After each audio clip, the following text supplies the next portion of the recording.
Hawking for time travelers. I bet someone was there but Stephen Hawking didn't tell their secret. As a 13-year-old, I'd buy every .com website for every product or celebrity I could think of. The low effort, high reward choice. Good call. Buy a heap of stock in a small San Francisco internet search company. Edit, because I can't spell. You could buy Google outright. If I remember, Brin and Page were wanting to sell Google for about $1 million while they were still in college. You would have just needed to invest in Yahoo first. I don't think that would be a good idea because it might change the course of how the company evolved. Best just to buy a huge stake and let the whole thing play out. I'd be an awkwardly intelligent fetus in 5 years. Step 2. IBM stock up to early 2000s. Step 3. Apple stock up to 2010. Step 4. Bitcoin up to December 2017. Step 1. Convince my parents 1-year-old Tolok 42 is not possessed. I'd tell my mom to go check for cancer before it spreads too far. Then spend all that extra time having her around just being a kid and enjoying life and secretly investing in safe stock I can cash in when I'm old enough to enjoy it. Sports betting. Or investing in something stupid. Like that Apple company. I looked it up on Investopedia. And the current ROI for money spent on Apple at the IPO is roughly 45,000% today. So if you kept dumping accumulated growth back into the stock while taking advantage of the 97 major split. Possibly even jumping on Amazon in 1997. Or Microsoft's boom in 1999. You'd have some serious ownership to diversify fully into Google in 2004. But you could create a giant overnight.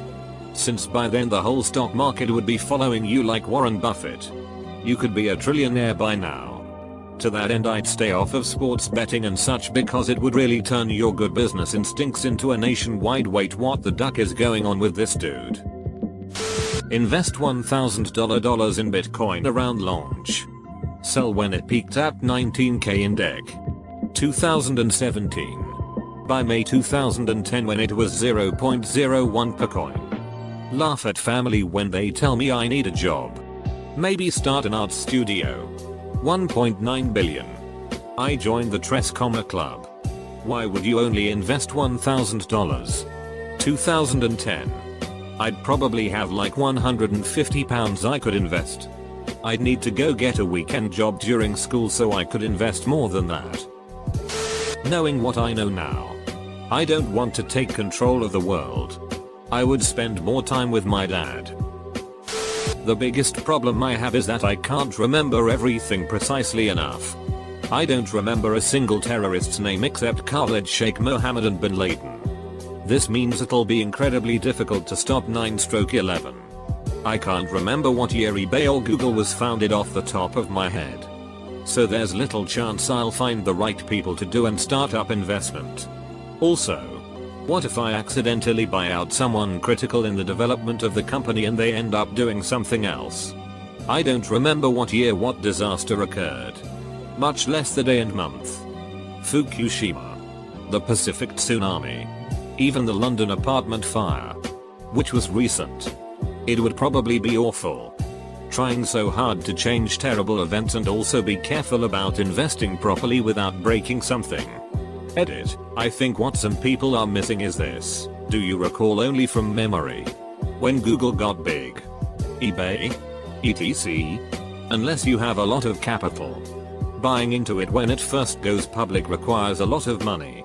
When Facebook went public, the buy-in minimum was something like $2 million. Which means you're going to have to remember when stocks went up and down. Additionally, what some people missed is if you bet a lot of stock in a company, you drive up prices. If you own a significant percent, you might also be a deciding vote for CEO. So you might drive away a critical investor who impacts the trajectory of the company. It's pretty complicated. All round. Buy the right stocks. Support my family forever. Push my husband to go on all the archaeological digs his heart desires instead of having to leave the field for better paying work. Travel with him as the nurse for each site. Overall, just do what actually makes us happy. BC we can afford to. Majority of these responses are investment related. If I was my current age in 1990, I'd become an actor, knowing which shows, movies to audition for, and use my newfound fame to bang 90s Jennifer Aniston. In 1990 I would be 3.5-4 years old. Financial, I would be too young to make it into any of the .com stuff, but I would save up until the MLB playoffs in 2004. And place a bet on the Red Sox to come back from being down 3-0 in the ALCS to win the World Series. I would roll that money into early investments in Google, Facebook etc. Until 2008. That's when I would short the banks and housing markets. Use that money to buy up commercial and residential property and build a steady income from leasing and rental while also investing in Bitcoin. Personal life: spend more time with my father and grandparents. Date more in my 20s. Ask those girls you regret not asking out. Leave that party before the cops show up. Disasters: I wouldn't be able to stop Hurricane Katrina or the tsunami. But with my newfound wealth and knowledge of their coming, I would prepare amazing responses to maximize lives saved while also getting tons of great press coverage and celebrity. This is where the real plan starts. People will be amazed that I have never made an incorrect prediction about the outcome of any political decision and worship my heroic forethought.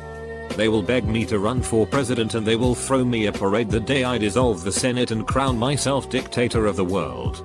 Edit. Then in 2018, as my magical foresight abilities became useless, I would gracefully step down from the role of world dictator and restore a global democracy. Retiring to my private island compound to live out my days drinking rum on a beach surrounded by beautiful women without bathing suits. Obviously investing blah blah, but on the 9th of November 2001 I would pay a homeless man to call in a bomb threat at 6 AM to the WTC and all airlines that had a hijacked plane to get everyone evacuated. Otherwise they would think I coordinated it. What if the homeless man takes your money and doesn't call in the threat? Then I can have a guilt-free conscience knowing I did all I could. I would prove to everyone that I knew what was going to happen by making predictions that all come true. Then I would spread rumors that the guy who bullied me in first grade grows up to be gay. Take that, Brock. What kinda name is Brock anyways? Oh, then I'd go into the stock market. Everyone would assume that everything I invest in is going to get huge. So I invest in things like Blockbuster. Then I sell it all and make billions while at the same time bankrupting the world's 1%. Now I'm the 1%. Duck you, Brock. I hate you. Wait for bitcoins to be invented. Proceed to buy them at lowest market value, cash out and wait. The wife will then turn to me and say, "What are we going to do tonight?" To which I will respond the same thing we do every night. "Darling, try to take over the world." Bitcoin was at its lowest ever in March 2010, where it was 1 cent per Bitcoin. It was even lower the year before when it took 10,000 BTC to buy a pizza. There were no exchanges then and you either mined them or bought them off a random person online. Obviously putting money into certain stocks is a great way to get rich. For me, knowing that I had a daughter, and then going back and knowing the outcome and the specific circumstances needed to get her into my life, it would be heart-wrenching to go through life knowing you're going to get hurt, and that you have to go through that to get the most wonderful thing I could imagine. I honestly probably wouldn't be able to take over the world as the depression and anxiety set in. Assuming I'm still 23, I'd straight up write "Nevermind" by Nirvana. I probably wouldn't be as successful as the real Nirvana cause they actually had personality. But, duck it. Alternate timeline. They had their fame. Start Netflix. Then an Amazon Prime-esque shipping infrastructure and then spend the rest of the money philanthropically. Run for president in 2016. Then I turn evil but everybody knows me fondly so they roll with it. USA goes renegade. Annexes Canada and from there we posture for control of Russian energy deposits by force and they acquiesce because fantasy. Boom. I control America and Europe by proxy of energy supply. Then I clone my dog indefinitely. Appoint him as head of state. and plays box for the rest of my life because my work is done. I'd buy as many IP addresses as possible.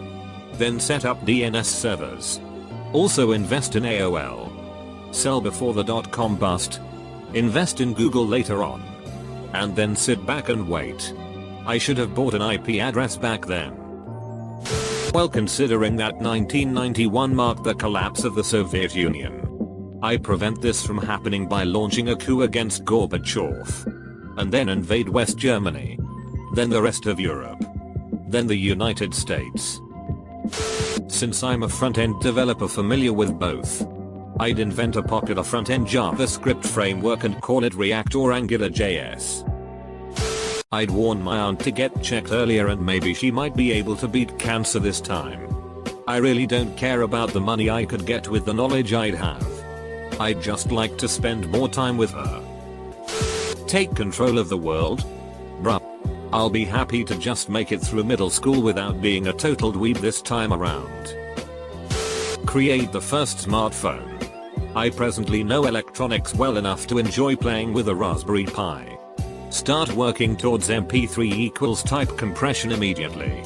Find Elon Musk. Tell him everything. Find Bill Gates. Tell him everything. Create the United Corporations of Earth. Remove all ozone-depleting chemicals from use. Utilize the world unification effort of removing CFCs to bring more countries into the fold. Make all trade free and clear of any meddlings. Accelerate technology so that I can see us on Mars in my lifetime.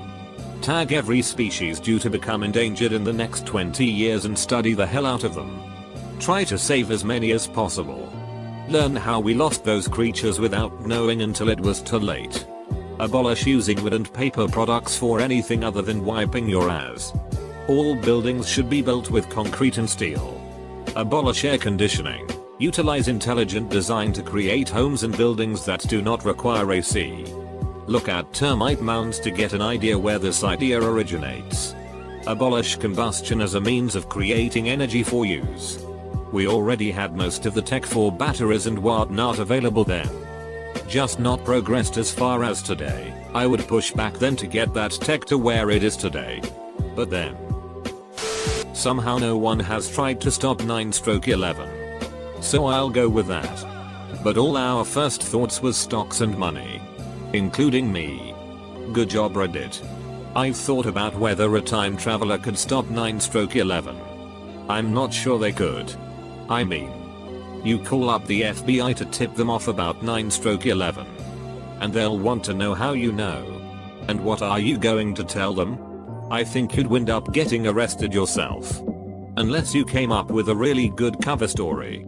If nothing terrible happened, security wouldn't have gotten better. And Al-Qaeda could easily pull off a similar attack at any other time. So stopping 9/11 wouldn't really do anything. You couldn't possibly stop a massive loss of life. The best you could do is mitigate the damage of the initial event. Ironically enough, the best thing you could do to mitigate loss of life would probably be committing an act of terrorism yourself in order to stop people who worked at the towers from getting to work that day.